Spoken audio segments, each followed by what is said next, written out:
We're getting outside for some spring sports today, and we'll begin with a shortstop who could be the first overall pick in this summer's Major League Baseball draft. My man Joe McCann has this week's 5-star feature. Bobby Witt pitched 16 seasons in the major leagues, 11 of them with the Texas Rangers, and he still makes his home here in the Metroplex. But now his son may be baseball's next big thing. Bobby Witt Jr. is the highest-rated high school baseball player in the nation, and he's projected as a first-round pick, possibly #1 overall in this summer's Major League Baseball draft. It just kind of makes me want to work harder so then I can make that true or whatever happens, because it's not me making the decision for me, it's the evaluator. So if they like me, they like me, and I'll just keep doing my thing and work hard and try to be the best I can on and off the field. For me, it's been something that you really don't envision, until it starts to happen. Because you want to see how he's going to go out and play, and then he started kind of separating himself a few years ago, and it's just been a blast. While Bobby and his father didn't exactly expect him to be the #1 player in the nation, those who watched him play in elementary school could see there was something special. I've known Bobby since he was probably 6 or 7. I've been here 14 years. He's gone through our camp since he was a little bitty guy, and even since the early days, camp would kind of stop down when Bobby got to do what he did, whether it was as a 7-year-old or as a 10-year-old or a 12-year-old, and that really didn't stop once he got to the high school level.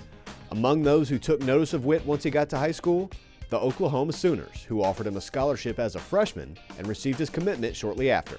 It was kind of a no-brainer for them. My wife went there, I went there, my 2 daughters went there, graduated from Oklahoma, so we have a lot of ties to there, and it's kind of like a second home for us. It was pretty crazy whenever that happened. It was kind of a surreal moment, like dreams kind of becoming reality, and just ever since then, just kind of started working harder and harder to just try to get to the goal. There's a little bit of skepticism just in the recruiting process. How in the world can you forecast something 4 years out and be sure that you're going to be right? Oklahoma was certainly right with this one. Witt is your prototypical 5-tool player. He can win games in the field, on the base paths, and especially at the plate, where he has a simple yet focused approach. I kind of just try to pick a good pitch and barrel it up, just kind of keep it simple. I don't want to do all these analytical things and this launch angle stuff. I just try to keep it simple and just do what I can. Just really trying to just hit it hard and just put it in the gap and run. If you hit it, it'll fly. It's kind of like almost like a golf swing, like the mechanics will do it itself, and just all the work off the field will help you on the field and just swing it. I think he's patient. Sometimes I kind of get on him. Sometimes maybe he's too patient, but he has a tendency to want to see a pitch here or there and really work a count. And that's the one thing about him. He's not afraid to walk and not chase a bad pitch. Every now and then he's going to get fooled, but he'll try to work that count as much as he can.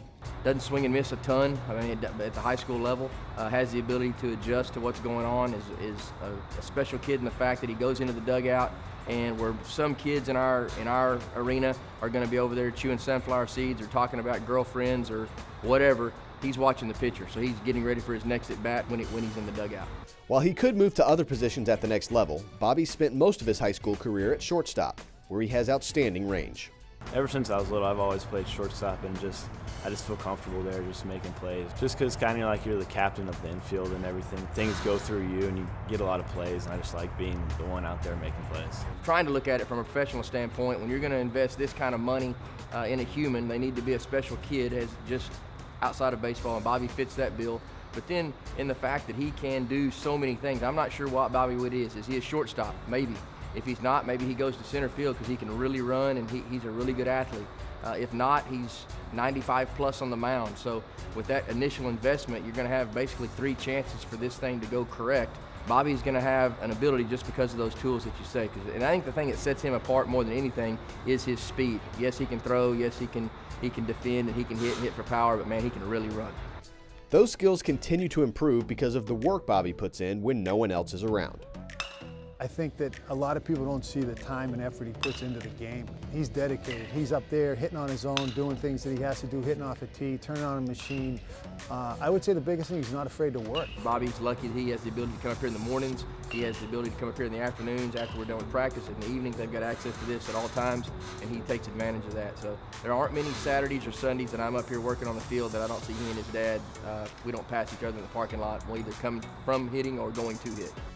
Bobby is part of a Colleyville Heritage senior class that has several Division I commits, including his lifelong friend Mason Greer. I grew up playing with him, and even when I was born, he was in the hospital. He was born May 23rd. I was born June 14th, and he was there. So he's really my first friend, and he's been my best friend ever since.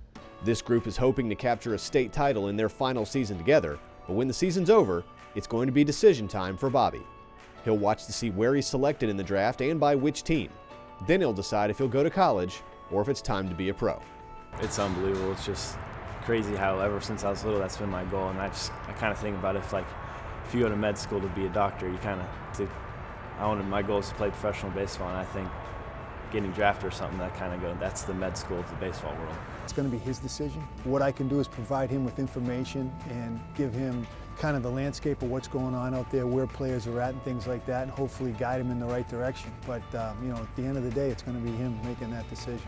It's certainly a possibility. I mean, it's going to take, I would think, I can't speak for those guys, but I mean, just in my experiences, it takes life-altering money to alter your life like that and avoid college. So if they're in that position, then that's probably a situation that might steer him away from Norman. If not, he's got a really good place in Norman to go settle in. While Oklahoma is a great safety net to have, a player with these skills and this work ethic is likely to be selected by a team that wants to sign him and get him started on his track to the major leagues as soon as possible. In Colleyville, Texas, I'm Joe McCann.